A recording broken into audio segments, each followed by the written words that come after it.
Eu tinha 40 anos quando percebi que tinha passado 6 anos pedindo licença para existir dentro de uma casa que minha cunhada nunca considerou minha. Não foi uma discussão que me abriu os olhos. Não foi um grito. Não foi nada que eu pudesse apontar num calendário e dizer: foi neste dia, nesta hora. Foi uma tarde de quinta-feira, com aquela luz morna de fim de verão que entra enviesada pela janela da sala, e eu estava dobrando roupa no sofá quando minha cunhada entrou sem bater, foi até a televisão e mudou o canal sem perguntar. Eu tinha ligado há 3 minutos. Ela nem olhou para mim. Simplesmente mudou, sentou na cadeira que ficava perto da janela e começou a responder mensagens no celular como se a sala tivesse vazia. Continuei dobrando roupa. Em algum ponto daquela tarde, enquanto minhas mãos dobravam uma camiseta que era minha sobre uma mesa que não era, entendi que o problema não era o canal de televisão. O problema era que, naquele gesto pequeno e casual, ela estava dizendo uma coisa que dizia há 6 anos com palavras diferentes. Você está aqui de passagem. Esta casa tem dono e não é você. Eu sorri para dentro, com aquele tipo de sorriso que não aparece no rosto. O tipo que nasce quando você percebe que chegou a hora. Deixa eu te contar desde o começo, porque essa história não começa naquela sala. Ela começa 6 anos antes, quando eu tinha 34 anos, era professora de matemática numa escola estadual em Campinas, e estava tão apaixonada que confundia a leveza do amor com a ausência de peso das escolhas que estava fazendo. Quando conheci meu marido, ele tinha 37 anos, trabalhava como engenheiro numa construtora de médio porte, homem tranquilo, de poucas palavras, do tipo que você olha e pensa: este é sólido. A mãe dele tinha adoecido havia alguns meses, um problema no coração que exigiu cirurgia e uma recuperação longa, e ele tinha voltado para a casa da família para ajudar. A casa era ampla, num bairro residencial tranquilo de Campinas, e lá morava também a irmã dele, Patrícia, que era 2 anos mais nova, solteira e que trabalhava como gerente numa loja de roupas no shopping. Nos primeiros meses de namoro, Patrícia era simpática comigo. Me oferecia café quando eu chegava, me mostrava fotos das viagens que tinha feito, ria das minhas histórias sobre os alunos. Eu gostava dela. Achava que a relação ia ser simples. Não preste atenção suficiente nos detalhes pequenos, no modo como ela olhava para o irmão quando eu falava, no modo como ela redirecionava a conversa quando eu estava no meio de uma frase, no modo como ela dizia a nossa casa com uma ênfase que nunca incluía o meu nome. Quando casamos, 1 ano e 3 meses depois de namorar, a decisão de morar na casa da família foi apresentada como temporária. Só até a minha mãe ficar mais estável, disse meu marido, com aquele jeito dele de simplificar as coisas, como se instabilidade tivesse prazo. Eu disse que tudo bem. Estava apaixonada, e temporário parecia uma palavra pequena demais para pesar. Nos primeiros meses me adaptei. Aprendi os horários da casa, quem usava o banheiro de cima pela manhã, quando a minha sogra gostava de silêncio para rezar, em que dias Patrícia chegava tarde do trabalho e queria encontrar a cozinha livre. Me encaixei em cada espaço disponível com a paciência de quem acredita que está de passagem. Só que passagem foi virando morada sem que ninguém me avisasse o momento exato da transição. A minha sogra, Dona Yolanda, era uma mulher gentil, de voz suave, que me recebia com um afeto genuíno e cansado ao mesmo tempo. Ela tinha 68 anos, o coração fragilizado, e carregava o peso de uma vida inteira de cuidar sem reclamar. Comigo ela era boa, às vezes me chamava para sentar perto dela na varanda e me contava histórias do interior onde tinha crescido. Eram os momentos mais leves que eu tinha naquela casa. O problema nunca foi ela. O problema era a Patrícia, que tratava a casa com a mesma autoridade com que devia tratar a loja, como se cada centímetro tivesse uma função que ela tinha determinado e cabia aos outros respeitar. Ela organizava o armário da cozinha e recolocava os meus temperos no fundo. Ela marcava os domingos de almoço em família sem perguntar se eu tinha planos. Ela comentava, com uma leveza que cortava mais do que uma palavra dura, coisas como: você não precisa se preocupar com isso, aqui a gente já tem um jeito que funciona. A gente, como se eu não fizesse parte daquela contagem. No 2º ano, propus ao meu marido que começássemos a contribuir formalmente com as despesas da casa: água, luz, gás, mercado. Parecia o mínimo, e era também uma forma de eu ter alguma legitimidade num espaço onde me sentia cada vez mais como visita prolongada. Ele concordou, achou razoável, e a partir daí eu fazia um depósito mensal na conta conjunta que ele tinha com Patrícia para as despesas da casa. O que eu não sabia, e que só vinha a entender muito mais tarde, era que Patrícia não sabia que parte desse dinheiro era meu. Meu marido colocava tudo junto e transferia como se fosse contribuição dele. Para ela, eu morava na casa dela de favor. Para mim, eu pagava para estar lá. Esse mal-entendido, se é que posso chamar de mal-entendido uma coisa que meu marido deixou existir por comodidade, foi a fundação invisível de tudo o que aconteceu depois. No terceiro ano comecei a entender a geometria daquela casa de um modo que não conseguia mais ignorar. Havia territórios. A sala era de Patrícia nos finais de semana. A cozinha tinha horários não escritos que eu aprendi a decorar como decorava a grade de aulas. A varanda era de Dona Yolanda nas tardes. O quarto que eu dividia com meu marido era o único lugar onde eu podia respirar sem calcular, mas mesmo lá, quando eu fechava a porta, tinha a consciência de que do outro lado daquela madeira havia um espaço que eu não tinha escolhido e que não me escolhera. Uma vez coloquei uma planta pequena na janela da sala. Um vaso de suculenta que eu tinha comprado numa feira de artesanato, uma coisa discreta, verde, que não atrapalhava nada. 2 dias depois estava na varanda. Perguntei para meu marido. Ele disse que Patrícia achava que deixava a janela poluída. Guardei a planta no quarto e guardei alguma coisa junto com ela. Uma coisa pequena, do tamanho de uma decisão que ainda não tinha nome. No 4º ano, minha sogra piorou. Não foi grave, não foi urgência, mas o coração dela deu um sinal de que precisava de mais cuidado, mais repouso, mais atenção. Patrícia assumiu o papel de cuidadora principal, com uma dedicação que eu respeitava de verdade. Mas esse papel também deu a ela uma justificativa nova para estar em todo lugar, para tomar todas as decisões, para incluir e excluir com a autoridade de quem está no centro de tudo. Eu também ajudava com Dona Yolanda. Levava ao médico quando Patrícia estava trabalhando. Ficava com ela nas noites em que meu marido viajava a trabalho. Aprendi o nome dos remédios, os horários, as restrições alimentares. Uma noite, enquanto eu estava na cozinha preparando o chá que a médica tinha recomendado, Patrícia chegou do trabalho e ficou parada na entrada observando. Depois disse, com um tom que não era de agressão, mas que chegava no mesmo lugar: "Eu já sei como ela gosta. Você não precisava ter se dado ao trabalho." Não disse nada. Terminei o chá, levei para Dona Yolanda, sentei com ela por um tempo enquanto ela dormia. De volta para o quarto, fechei a porta e fiquei sentada na beira da cama, olhando para a parede. Contei para meu marido no dia seguinte. Falei com calma, sem acusação. Só descrevi o que tinha acontecido e o que tinha sentido. Ele ouviu, passou a mão no rosto, fez uma pausa que eu já conhecia bem. A pausa que significava que ele estava pesando as palavras para causar o menor atrito possível. "A Patrícia é muito protetora com a minha mãe", ele disse. "Não é direcionado a você, é o jeito dela." Eu olhei para ele por um segundo. Quando alguma coisa me afeta toda semana, todo mês, ano após ano, deixa de ser jeito dela e vira a minha realidade. Ele não respondeu. Olhou para a janela com aquela expressão de quem quer que a conversa chegue ao fim sem que nada precise ser decidido. Foi naquele momento que algo mudou dentro de mim. Não foi raiva. Ainda não era raiva. Era uma espécie de clareza fria, do tipo que chega quando você para de esperar que a situação mude sozinha e começa a olhar para ela como ela realmente é. Nos meses seguintes, parei de tentar me encaixar e comecei a observar. Observei o modo como meu marido mudava de postura quando a irmã entrava no ambiente. Como ele escolhia concordar antes mesmo de escutar o argumento dela. Como ele tinha aprendido, ao longo de décadas de convivência, a ocupar o menor espaço possível dentro daquela estrutura para não gerar conflito. E como, ao fazer isso, ele deixava todo o conflito para mim absorver. Observei Dona Yolanda, que me olhava às vezes com uma expressão de quem entendia mais do que podia dizer em voz alta. Observei Patrícia, que não era uma pessoa má, eu precisava me lembrar disso. Era uma pessoa que cresceu sendo o centro daquela casa, e nunca havia sido convidada a questionar isso.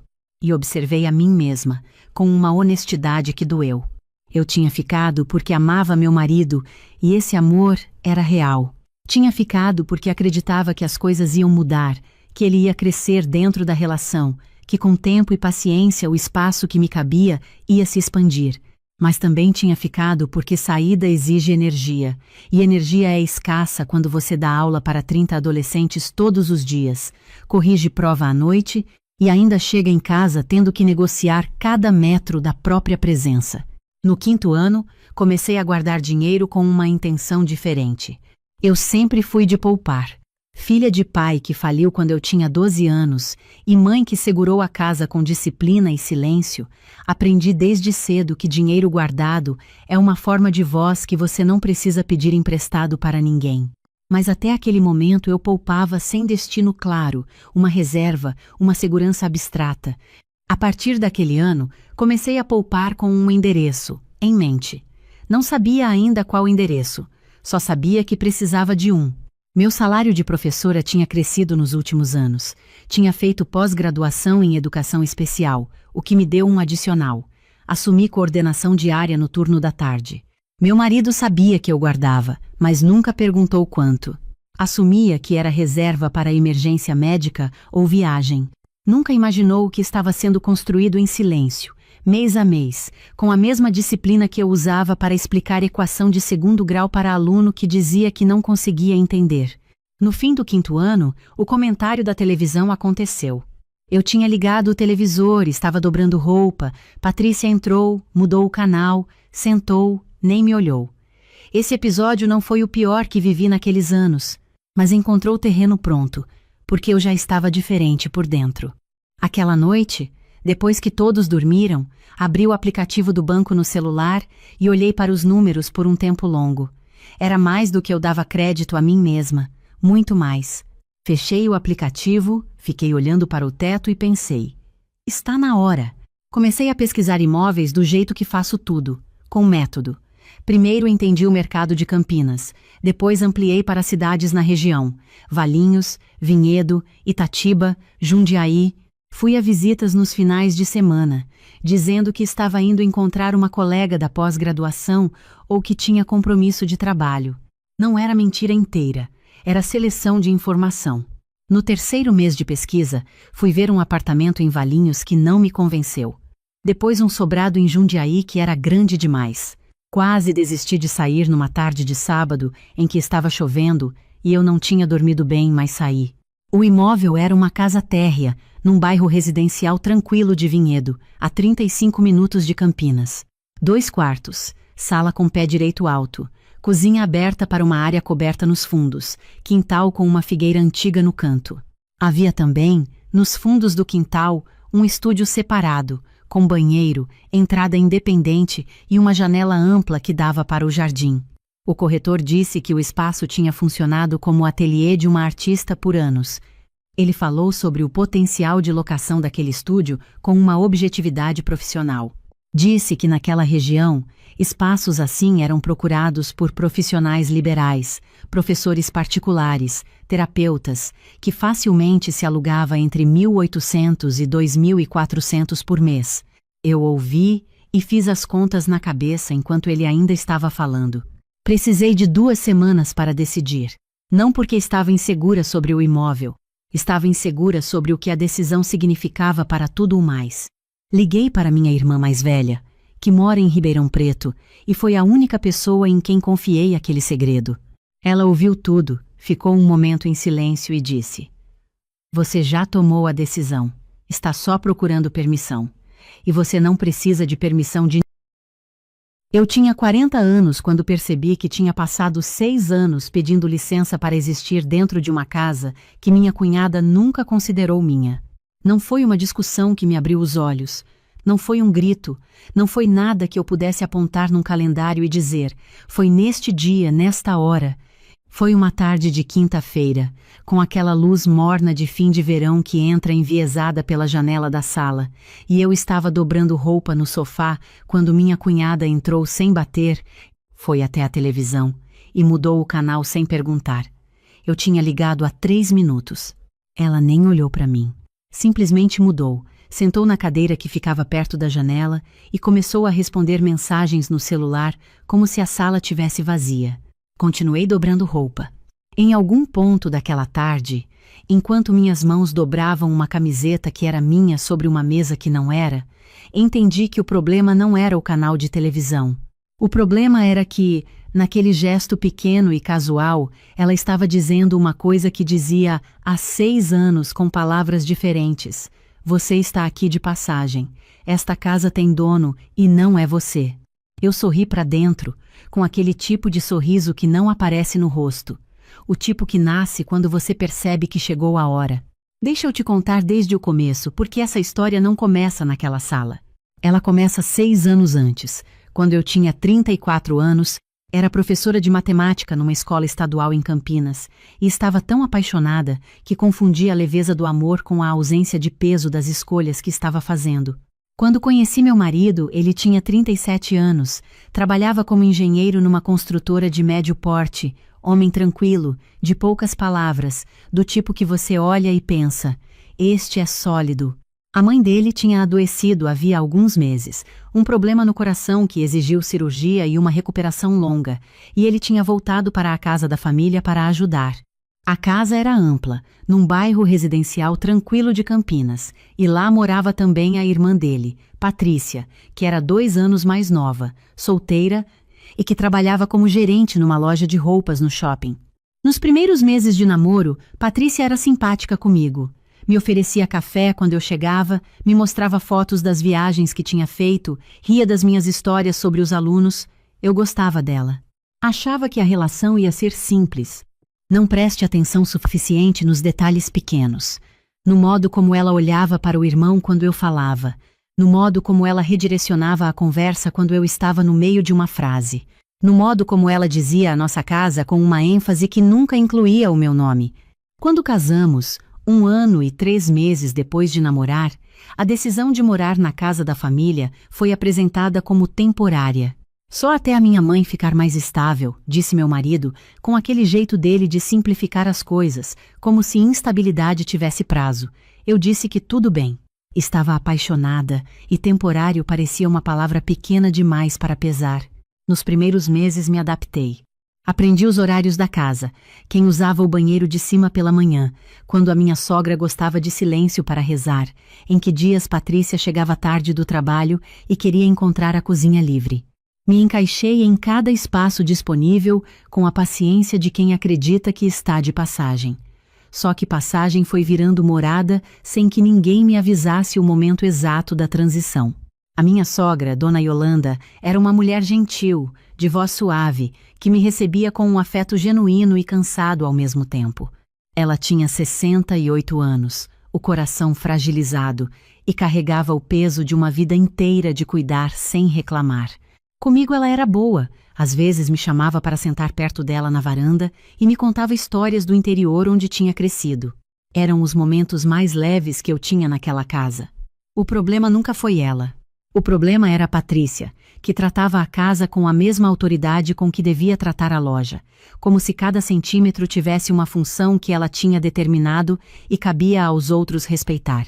Ela organizava o armário da cozinha e recolocava os meus temperos no fundo. Ela marcava os domingos de almoço em família sem perguntar se eu tinha planos.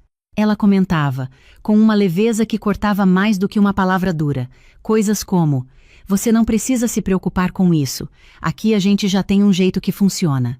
A gente, como se eu não fizesse parte daquela contagem. No 2º ano, propus ao meu marido que começássemos a contribuir formalmente com as despesas da casa. Água, luz, gás, mercado. Parecia o mínimo, e era também uma forma de eu ter alguma legitimidade num espaço onde me sentia cada vez mais como visita prolongada. Ele concordou, achou razoável, e a partir daí eu fazia um depósito mensal na conta conjunta que ele tinha com Patrícia para as despesas da casa. O que eu não sabia, e que só vinha a entender muito mais tarde, era que Patrícia não sabia que parte desse dinheiro era meu. Meu marido colocava tudo junto e transferia como se fosse contribuição dele. Para ela, eu morava na casa dela de favor. Para mim, eu pagava para estar lá. Esse mal-entendido, se é que posso chamar de mal-entendido uma coisa que meu marido deixou existir por comodidade, foi a fundação invisível de tudo o que aconteceu depois. No terceiro ano comecei a entender a geometria daquela casa de um modo que não conseguia mais ignorar. Havia territórios. A sala era de Patrícia nos finais de semana. A cozinha tinha horários não escritos que eu aprendi a decorar como decorava a grade de aulas. A varanda era de Dona Yolanda nas tardes. O quarto que eu dividia com meu marido era o único lugar onde eu podia respirar sem calcular, mas mesmo lá, quando eu fechava a porta, tinha a consciência de que do outro lado daquela madeira havia um espaço que eu não tinha escolhido e que não me escolhera. Uma vez coloquei uma planta pequena na janela da sala. Um vaso de suculenta que eu tinha comprado numa feira de artesanato, uma coisa discreta, verde, que não atrapalhava nada. 2 dias depois estava na varanda. Perguntei para meu marido. Ele disse que Patrícia achava que deixava a janela poluída. Guardei a planta no quarto e guardei alguma coisa junto com ela. Uma coisa pequena, do tamanho de uma decisão que ainda não tinha nome. No 4º ano, minha sogra piorou. Não foi grave, não foi urgência, mas o coração dela deu um sinal de que precisava de mais cuidado, mais repouso, mais atenção. Patrícia assumiu o papel de cuidadora principal, com uma dedicação que eu respeitava de verdade. Mas esse papel também deu a ela uma justificativa nova para estar em todo lugar, para tomar todas as decisões, para incluir e excluir com a autoridade de quem está no centro de tudo. Eu também ajudava com Dona Yolanda. Levava ao médico quando Patrícia estava trabalhando. Ficava com ela nas noites em que meu marido viajava a trabalho. Aprendi o nome dos remédios, os horários, as restrições alimentares. Uma noite, enquanto eu estava na cozinha preparando o chá que a médica tinha recomendado, Patrícia chegou do trabalho e ficou parada na entrada observando. Depois disse, com um tom que não era de agressão, mas que chegava no mesmo lugar: "Eu já sei como ela gosta. Você não precisava ter se dado ao trabalho." Não disse nada. Terminei o chá. Levei para Dona Yolanda, sentei com ela por um tempo enquanto ela dormia. De volta para o quarto, fechei a porta e fiquei sentada na beira da cama, olhando para a parede. Contei para meu marido no dia seguinte. Falei com calma, sem acusação. Só descrevi o que tinha acontecido e o que tinha sentido. Ele ouviu, passou a mão no rosto, fez uma pausa que eu já conhecia bem. A pausa que significava que ele estava pesando as palavras para causar o menor atrito possível. "A Patrícia é muito protetora com a minha mãe", ele disse. "Não é direcionado a você, é o jeito dela." Eu olhei para ele por um segundo. Quando alguma coisa me afeta toda semana, todo mês, ano após ano, deixa de ser jeito dela e vira a minha realidade. Ele não respondeu. Olhou para a janela com aquela expressão de quem quer que a conversa chegue ao fim sem que nada precise ser decidido. Foi naquele momento que algo mudou dentro de mim. Não foi raiva. Ainda não era raiva. Era uma espécie de clareza fria, do tipo que chega quando você para de esperar que a situação mude sozinha e começa a olhar para ela como ela realmente é. Nos meses seguintes, parei de tentar me encaixar e comecei a observar. Observei o modo como meu marido mudava de postura quando a irmã entrava no ambiente. Como ele escolhia concordar antes mesmo de escutar o argumento dela. Como ele tinha aprendido, ao longo de décadas de convivência, a ocupar o menor espaço possível dentro daquela estrutura para não gerar conflito. E como, ao fazer isso, ele deixava todo o conflito para mim absorver. Observei Dona Yolanda, que me olhava às vezes com uma expressão de quem entendia mais do que podia dizer em voz alta. Observei Patrícia, que não era uma pessoa má, eu precisava me lembrar disso. Era uma pessoa que cresceu sendo o centro daquela casa e nunca havia sido convidada a questionar isso. E observei a mim mesma, com uma honestidade que doeu. Eu tinha ficado porque amava meu marido e esse amor era real. Tinha ficado porque acreditava que as coisas iam mudar, que ele ia crescer dentro da relação, que com tempo e paciência o espaço que me cabia ia se expandir. Mas também tinha ficado porque saída exige energia, e energia é escassa quando você dá aula para 30 adolescentes todos os dias, corrige prova à noite e ainda chega em casa tendo que negociar cada metro da própria presença. No 5º ano, comecei a guardar dinheiro com uma intenção diferente. Eu sempre fui de poupar. Filha de pai que faliu quando eu tinha 12 anos e mãe que segurou a casa com disciplina e silêncio, aprendi desde cedo que dinheiro guardado é uma forma de voz que você não precisa pedir emprestado para ninguém. Mas até aquele momento eu poupava sem destino claro, uma reserva, uma segurança abstrata. A partir daquele ano, comecei a poupar com um endereço, em mente. Não sabia ainda qual endereço, só sabia que precisava de um. Meu salário de professora tinha crescido nos últimos anos. Tinha feito pós-graduação em educação especial, o que me deu um adicional. Assumi coordenação diária no turno da tarde. Meu marido sabia que eu guardava, mas nunca perguntou quanto. Assumia que era reserva para emergência médica ou viagem. Nunca imaginou o que estava sendo construído em silêncio, mês a mês, com a mesma disciplina que eu usava para explicar equação de segundo grau para aluno que dizia que não conseguia entender. No fim do 5º ano, o comentário da televisão aconteceu. Eu tinha ligado o televisor, estava dobrando roupa, Patrícia entrou, mudou o canal, sentou, nem me olhou. Esse episódio não foi o pior que vivi naqueles anos, mas encontrou o terreno pronto, porque eu já estava diferente por dentro.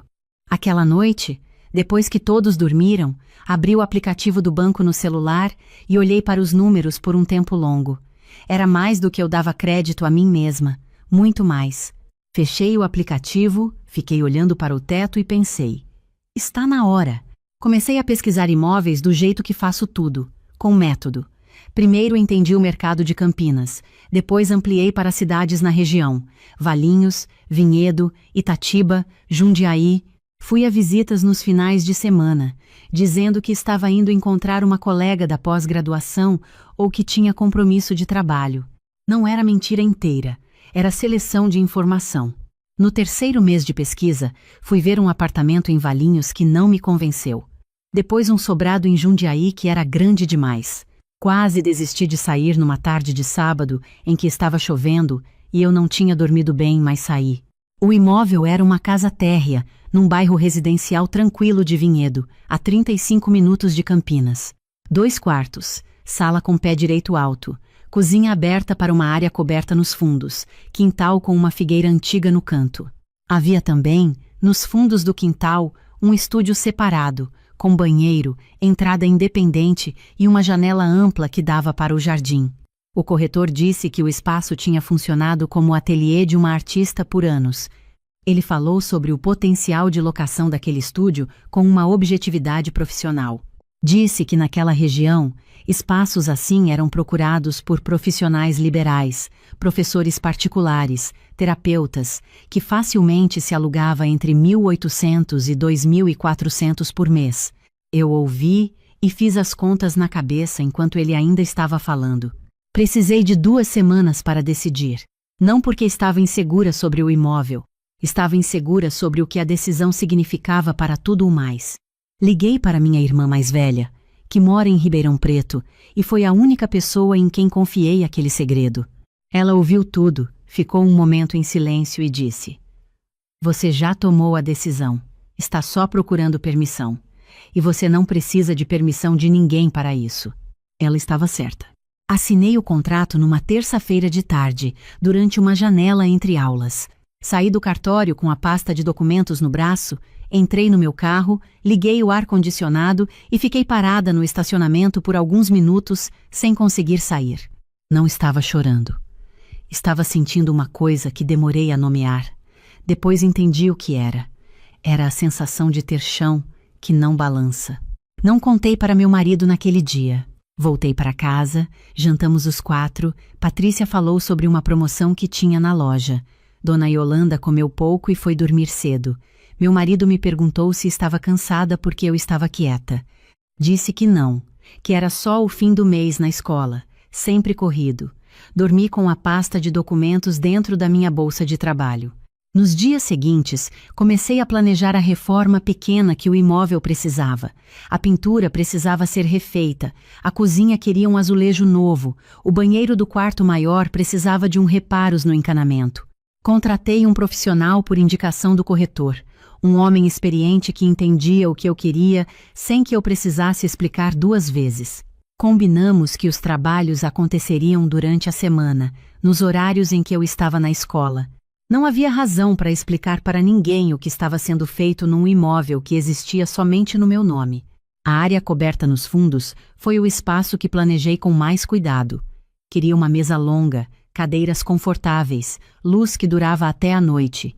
Não porque fosse um detalhe grandioso, mas porque eu queria pelo menos uma vez ter um lugar para tomar café da manhã sem calcular se estava atrapalhando a rotina de mais alguém.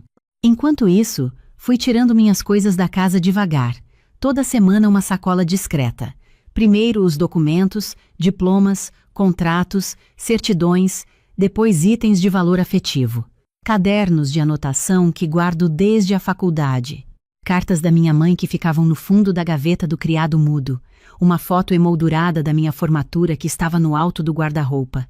Depois roupas de fora de estação, dobradas dentro de caixas que iam direto para o porta-malas do carro. Meu marido não percebeu. Ou percebeu e não soube o nome do que estava vendo. Nunca vou ter certeza de qual dos dois. Numa tarde de domingo, Patrícia fez um comentário que eu guardo até hoje, não pela crueldade, mas pela clareza que me trouxe. Estávamos todas as três na cozinha. Eu estava preparando uma vitamina. Ela estava mexendo num molho para o almoço. Dona Yolanda estava sentada na cadeira perto da janela. Patrícia disse, sem olhar para mim, num tom de conversa normal. Sabe, Yolanda, quando o Lucas se casar de novo vai ser importante escolher alguém que entenda como a nossa família funciona. Eu parei com a faca na mão. Dona Yolanda baixou os olhos para a xícara. Meu marido se chamava Lucas. Nós estávamos casados. Eu estava ali. Patrícia continuou mexendo o molho como se tivesse dito uma coisa sobre o tempo. Coloquei a faca na pia, peguei a vitamina, fui para o quarto, fechei a porta com cuidado. Sentei na beira da cama. Não chorei. Fiquei sentada olhando para a parede por um tempo longo e o que senti não era tristeza. Era o último fio se soltando. Aquela frase não tinha sido dita com raiva. Tinha sido dita com o descuido de quem fala sobre algo que já considera resolvido. Ela não estava me atacando, estava me apagando. E naquele momento entendi que eu mesma tinha estado me apagando junto com ela, aos poucos, por anos, com a justificativa do amor e da paciência. Naquela noite não dormi bem. Na madrugada, me levantei, fui até a cozinha, bebi água, fiquei parada na janela olhando para o quintal escuro. Pensei em desistir. Pensei em cancelar o imóvel, em tentar de novo, em conversar com meu marido com mais clareza, em dar mais uma chance para aquela estrutura se reorganizar. Fiquei parada ali por um tempo que não sei medir. Depois fui até a bolsa, tirei a pasta de documentos, abri na escritura, fiquei olhando para o meu nome no papel. Nome completo, qualificação, endereço, tudo meu. Aquele pedaço de terra no mundo era meu. E por um segundo, no silêncio daquela cozinha que não era minha, senti o peso exato do que tinha construído. Voltei para a cama, não cancelei nada. 2 semanas depois, recebi a mensagem do profissional de reforma. Pronto. Pode visitar quando quiser. Fui naquele mesmo dia depois das aulas, ainda com o jaleco e a bolsa de professora. Abri a porta com a minha chave, entrei devagar. A luz do fim de tarde entrava pela janela da sala e jogava um retângulo claro no piso novo. A cozinha cheirava a tinta e a começo. Fui até a área coberta dos fundos. A mesa estava lá, as cadeiras. Eu ainda consigo lembrar do exato momento em que meu mundo virou de cabeça para baixo. Não foi quando descobri a traição. Foi quando percebi que eu mesma tinha aberto a porta para ela, sorrido na entrada e oferecido café. Eu estava sentada no carro no estacionamento do shopping, com o celular na mão e uma mensagem na tela que não era para mim. O meu marido tinha me mandado uma mensagem no grupo errado. Em vez de mandar para o filho dele, tinha mandado para mim. 5 palavras. Só 5. Ela ainda não assinou nada? 5 palavras que me fizeram entender tudo que eu tinha me recusado a ver nos últimos 2 anos. Mas deixa eu voltar um pouco, porque você precisa entender como eu cheguei até aquele estacionamento, segurando o celular com as mãos tremendo, relendo aquelas 5 palavras que destruíram uma vida inteira que eu achava que estava construindo. Meu nome é Renata, tenho 40 anos, sou esteticista especializada em tratamentos corporais e faciais de alta performance. Comecei lá atrás, aos 22 anos, num quartinho alugado em Vila Mariana, com uma maca de massagem usada, 2 produtos básicos e uma lista de clientes que cabia em meia folha de papel. Não tinha faculdade de medicina, não tinha herança, não tinha padrinho rico. Tinha as mãos, a determinação e a certeza irracional de que ia dar certo. Aos 35 anos, inaugurei o espaço Lumière, um spa voltado para mulheres executivas em Pinheiros. Não era um espaço qualquer. Era um lugar onde cada detalhe tinha sido pensado por mim, desde a iluminação indireta até o aroma que circulava pelo ar-condicionado. Investi tudo o que tinha economizado em 15 anos de trabalho. Quase R$600 mil na estrutura, nos equipamentos de radiofrequência, no laser, nas cadeiras importadas. Cada parafuso daquele lugar era meu. O espaço cresceu rápido. Em 2 anos, tinha uma fila de espera de 3 semanas. Contratei mais 4 profissionais. A receita mensal tinha chegado num patamar que eu nunca tinha imaginado quando era jovem. O Lumière valia, segundo uma avaliação que fiz por curiosidade naquele mesmo período, em torno de R$2.300.000. Era o meu bebê, meu orgulho, a prova viva de que eu tinha acertado. Foi nesse momento que conheci o Ricardo. Nos encontramos num jantar de confraternização de uma associação comercial do bairro. Ele era arquiteto, tinha um escritório pequeno, mas com projetos interessantes, era divorciado há 3 anos. Falava de forma pausada, prestava atenção quando eu falava, me olhava nos olhos. Na época eu achei que isso era raro. Hoje eu sei que algumas pessoas treinam exatamente isso. Na primeira conversa, ele perguntou tudo sobre o Lumière. Ficou impressionado, disse. Mulher que construiu algo do zero é diferente, ele falou. Tem uma garra que a gente não encontra em qualquer lugar. Eu gostei de ouvir. Quem não gostaria? Ele tinha um filho de 24 anos, Lucas, de uma relação anterior. Estudava gestão empresarial, estava terminando o curso. Ricardo falava do filho com um orgulho excessivo, do tipo que já deveria ter me acendido um alerta. Meu filho é brilhante. Tem cabeça para negócios. Vai longe. Mas na época, eu só vi um pai que amava o filho. Achei lindo. Namoramos por 8 meses. Casamos numa cerimônia pequena, íntima, só com os mais próximos. Lucas estava lá, na primeira fila, me cumprimentou com um abraço educado e um sorriso que eu tentei interpretar como acolhimento. Hoje, eu sei que era cálculo. Nos primeiros meses de casados, tudo parecia funcionar. Ricardo tinha o escritório dele, eu tinha o Lumière. Dividíamos as despesas da casa de forma justa, conversávamos sobre os negócios de cada um na hora do jantar. Parecia um casamento de adultos, equilibrado, maduro. Então o escritório dele começou a ter problemas. Um contrato grande que não renovou, um cliente que atrasou o pagamento. As coisas foram chegando aos poucos, como costumam chegar quando alguém quer que você vá se acostumando devagar. Ricardo ficou mais quieto, mais preocupado. E um dia, numa noite em que estávamos os dois sentados no sofá, ele me olhou com aquele jeito que eu tinha aprendido a reconhecer como sinceridade e disse: Você não precisaria de alguém para cuidar da parte administrativa do Lumière? Você fica sobrecarregada. Atende cliente, gerencia a equipe, cuida do financeiro. Eu poderia te ajudar nisso enquanto o escritório estabiliza. Hesitei. Não muito, mas hesitei. Ele leu a hesitação e completou: Só enquanto as coisas se acomodam. Você continua no comando de tudo, obviamente. É o seu negócio. Só quero te apoiar. Aceitei. Que erro! Ricardo começou a ir ao Lumière toda manhã. Sentava na salinha administrativa nos fundos, cuidava dos e-mails com fornecedores, organizava a agenda de pagamentos, falava com o contador. Eu continuava atendendo, treinando a equipe, cuidando do que realmente importava. Parecia fazer sentido dividir assim. Ele cuida do que não gosto, eu faço o que amo. 3 meses depois, Lucas terminou a faculdade. Foi numa noite de sábado, jantamos os 3 juntos para comemorar.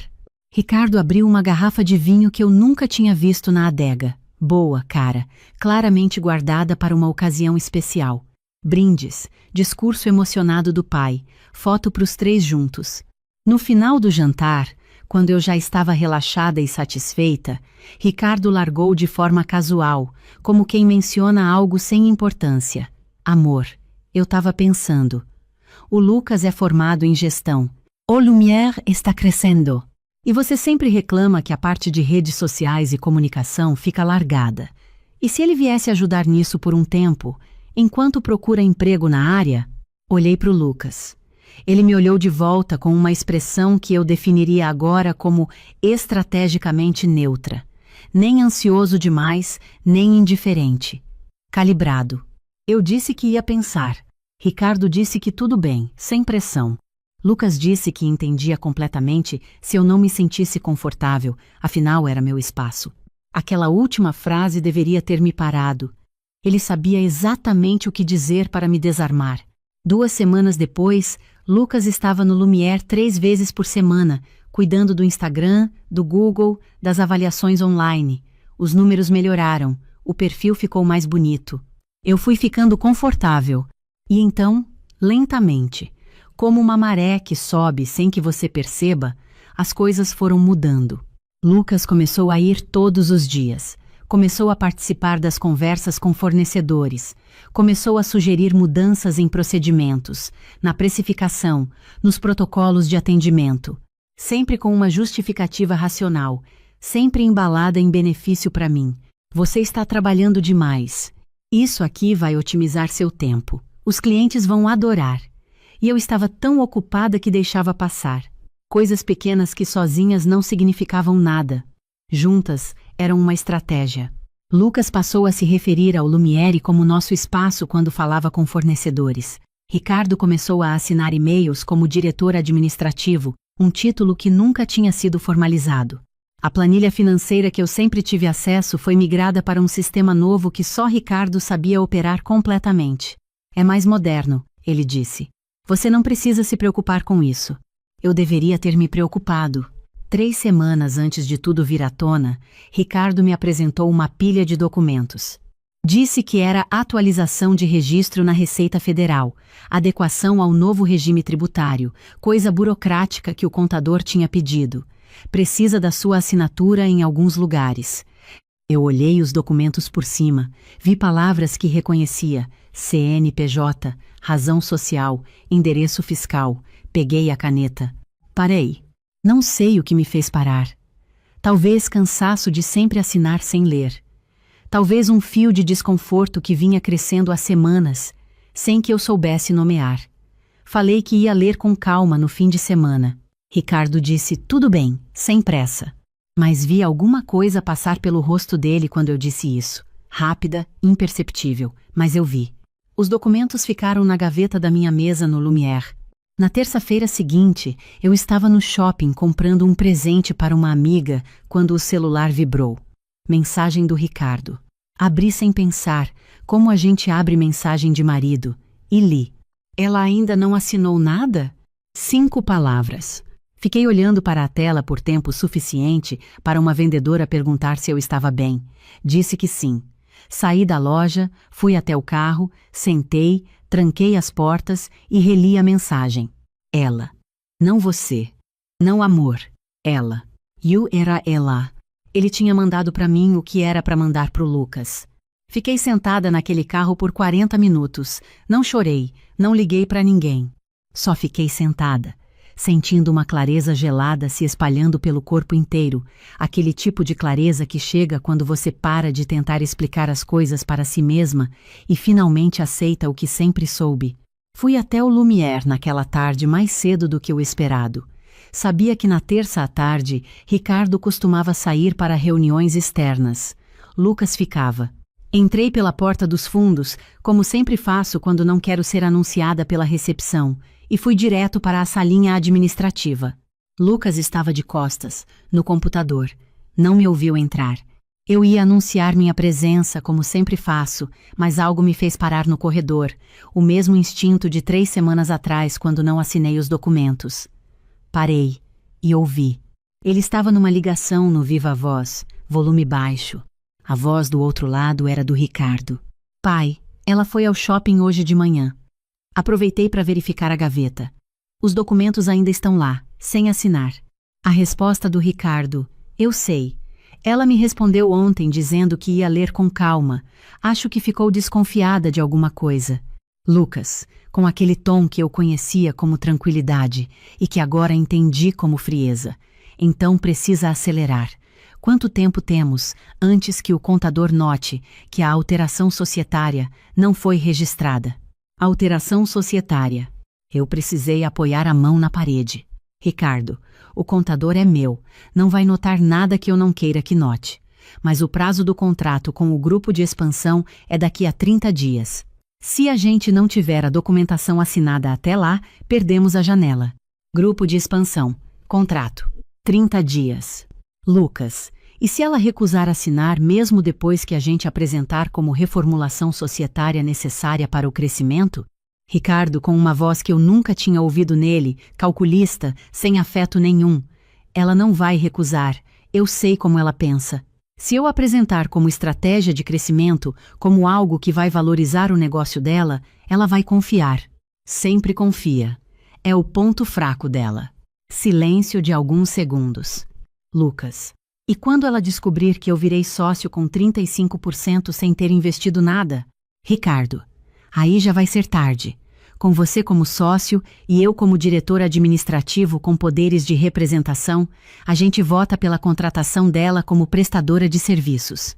Ela continua atendendo os clientes, que é o que ela gosta de qualquer forma. A gestão fica com a gente. Lucas, depois de uma pausa. E o apartamento dela? O que está no nome dela? Ricardo, o regime é comunhão parcial. O Lumière foi aberto durante o casamento, então tecnicamente sou meeiro. Ela tem um advogado amigo que vez ou outra orienta ela, mas nunca de forma séria. Se ela quiser brigar, vai ter que provar que o negócio foi construído inteiramente com recursos anteriores ao casamento, o que é difícil de provar sem documentação muito específica. Lucas, você tem certeza? Ricardo, tenho. Faz 2 anos que estou preparando isso, filho. Não é improviso. 2 anos. 2 anos. Desde quando? Desde o início? Desde o jantar da associação comercial? Desde o primeiro encontro? Saí do corredor sem fazer barulho. Lucas continuava de costas. Peguei minha bolsa na recepção, disse que ia resolver uma coisa fora, voltaria mais tarde. A recepcionista disse tudo bem, sai. Fui direto para o escritório da doutora Patrícia Almeida. A Patrícia era minha advogada há 6 anos, não uma amiga íntima, mas alguém em quem eu confiava absolutamente no âmbito profissional. Ela tinha me ajudado a registrar o Lumière, a negociar o contrato do imóvel, a regularizar a situação trabalhista das funcionárias. Eu tinha chegado sem hora marcada, mas a secretária me encaixou quando viu meu rosto. Contei tudo para Patrícia, cada detalhe, na ordem que consegui organizar. A conversa que ouvi, os documentos na gaveta, a mensagem enviada para o número errado, os 2 anos de preparação que Ricardo tinha mencionado. Patrícia me ouviu sem interromper. Quando terminei, ela ficou em silêncio por alguns segundos. Depois perguntou: "Você tem esses documentos que ele pediu para você assinar?" "Estão na gaveta do Lumière. Não assinei." "Ótimo. Você consegue fotografar cada página e me mandar ainda hoje?" "Consigo." Ela continuou: "O Lumière foi aberto em que data?" "Março de 2020, 6 meses antes de conhecer o Ricardo." Ela anotou: "E você tem como comprovar que o capital inicial foi inteiramente seu? Conta bancária, resgates de investimento, empréstimo no seu nome?" "Tenho tudo. Guardo extrato de tudo desde sempre." Ela parou de anotar e me olhou. "Renata, isso é muito importante. O regime de casamento de vocês é comunhão parcial, certo?" "Sim. No regime de comunhão parcial, bens adquiridos antes do casamento não entram na partilha. O Lumière foi aberto antes. Se você conseguir comprovar que o capital inicial veio inteiramente de você, ele não tem direito sobre o negócio, mesmo que seja diretor administrativo." "E o filho? Se eu tivesse assinado aqueles documentos?" "Aí seria diferente. Como sócio registrado, ele teria direitos legais sobre a empresa. Mas como você não assinou, ele não é sócio de nada. É funcionário informal, no máximo." Respirei fundo pela primeira vez em horas. Patrícia continuou: "Agora me conta desse grupo de expansão que você ouviu mencionarem." "Não sei o nome. Só ouvi grupo de expansão e um contrato com prazo de 30 dias." Ela anotou: "Vou investigar." É possível que seu marido tenha negociado a venda ou franqueamento do Lumière sem sua autorização, o que é crime, já que o negócio é seu. Você quer que eu acione? Quero, mas me diz o que eu posso fazer agora, antes que eles percebam que eu sei. Patrícia colocou a caneta na mesa e me olhou com aquela expressão de quem vai dizer algo importante. Você quer sair disso com o Lumière intacto ou quer sair de tudo de uma vez? Pensei. Olhei para as minhas mãos. As mesmas mãos que tinham construído aquele negócio do zero, que conheciam cada equipamento, cada protocolo, cada cliente pelo nome. Pensei no Ricardo chegando em casa toda noite, me dando um beijo no rosto, perguntando como foi o dia. 2 anos planejando isso enquanto dormia do meu lado. Pensei no Lucas me chamando de Renata com aquele sorriso calibrado. Quero sair de tudo, respondi. Mas quero sair por cima. Patrícia sorriu pela primeira vez desde que eu tinha chegado. Então vamos trabalhar. Nos dias seguintes funcionei no modo que só conheço quando estou com a cabeça completamente focada, fria, precisa, metódica. Por fora, nada havia mudado. Eu continuava chegando no Lumière no mesmo horário, atendendo as clientes, conversando com a equipe. Quando o Ricardo chegava, eu sorria. Quando o Lucas me contava sobre as métricas do Instagram, eu ouvia. À noite, em casa, jantávamos juntos e eu perguntava sobre o dia dele como sempre fazia. Por dentro, eu estava desmontando tudo que eles tinham construído, tijolo por tijolo. Patrícia analisou os documentos que fotografei e me ligou no dia seguinte. Renata, isso aqui é um contrato de alteração societária disfarçado de atualização tributária. Se você tivesse assinado, o Lucas entraria com 35% das cotas e o Ricardo assumiria formalmente como sócio-gerente, com poderes de representação ilimitados. Você viraria sócia minoritária dentro do seu próprio negócio. Confirmado, então. Confirmado. E tem mais, consegui identificar o grupo de expansão que eles mencionaram. É uma rede de spas que está comprando operações em São Paulo. Seu marido assinou uma carta de intenções com eles há 40 dias, se comprometendo a apresentar a documentação societária regularizada até o fim do mês. Ele assinou como representante do Lumière. Ele não tem autorização para isso. Exatamente. Isso é crime. Ele se passou por representante legal de uma empresa que não é dele e firmou compromisso com terceiros. Temos prova documental disso? Ela tinha. Uma cópia da carta de intenções tinha chegado por e-mail para o endereço oficial do Lumière, que eu tinha acesso, mas raramente checava porque Ricardo cuidava. Patrícia tinha solicitado acesso à conta junto comigo, e lá estava, arquivada numa pasta que Ricardo tinha criado com um nome genérico que eu nunca teria achado por conta própria. Nos dias seguintes, Patrícia fez uma varredura completa nas finanças do Lumière com o meu contador de confiança, um profissional que eu contratei de forma paralela sem contar para Ricardo. O que encontramos me deixou com um frio no estômago que durou dias.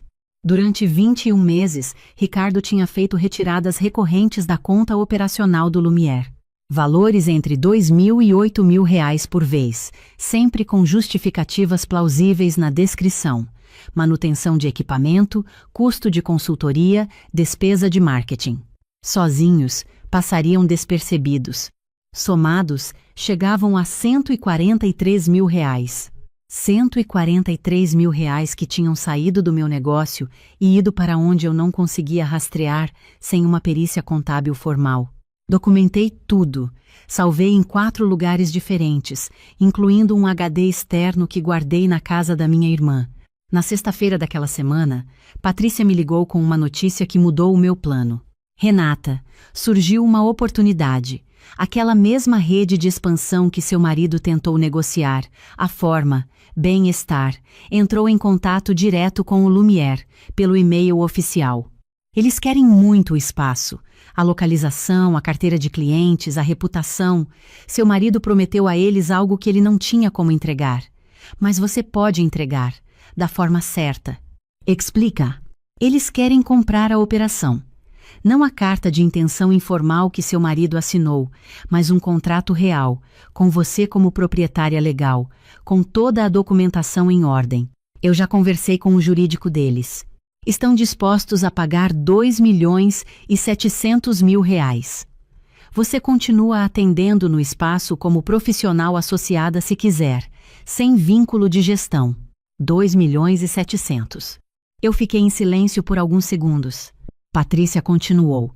Você tem todo o direito de vender. O negócio é seu. Nenhuma assinatura foi dada. Eles não têm nada.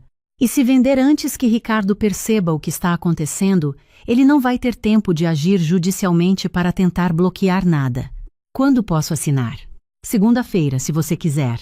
Quero. No fim de semana, funcionei normalmente. Sábado fui ao mercado com Ricardo, fizemos compras para a semana, conversamos sobre um seriado que estávamos assistindo juntos. Domingo fui almoçar com minha irmã, a mesma onde estava guardado o HD. Ela sabia de tudo.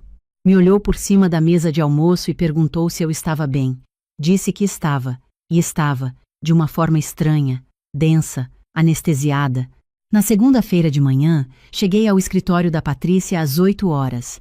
Assinei o contrato de compra e venda do Lumière para a forma Bem-Estar, 2.700.000. Transferência a ocorrer em 45 dias. O espaço passaria por reformulação e continuaria operando durante a transição. As funcionárias seriam avaliadas e a maioria mantida, segundo o compromisso da rede. Às 10 da manhã, fui ao Lumière. Ricardo estava na salinha administrativa. Lucas ainda não tinha chegado. Entrei, sentei na cadeira à frente da mesa dele, a cadeira onde normalmente as clientes sentavam quando vinham conversar sobre tratamentos. Ele me olhou com aquela expressão de sempre, aberta, calorosa, construída. Amor, que bom. Precisava falar com você sobre aqueles documentos, o prazo está se aproximando e... Ricardo. Ele parou. Você mandou uma mensagem para mim na semana passada sem querer. Devia ser pro Lucas.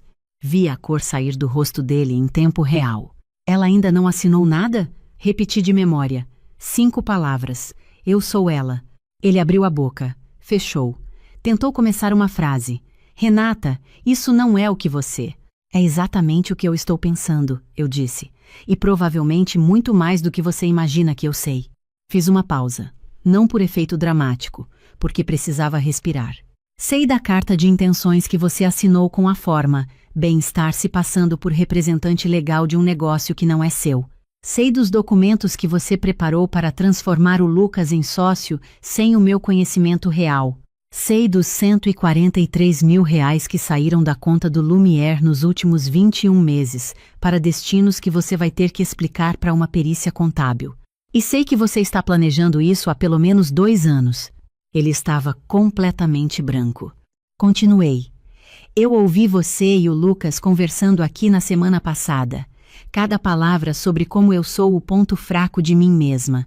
Sobre como eu sempre confio. Sobre como ia ser fácil me transformar em prestadora de serviços dentro do meu próprio negócio. Renata, eu posso explicar. Foi uma ideia que começou de um jeito e... Não quero explicação, interrompi. Já entendi tudo o que precisava entender. Nesse momento ouvi a porta do espaço abrir. Lucas. Ele entrou, viu a cena, parou. Pai, o que está acontecendo? Me virei para ele. Sua posição aqui termina hoje.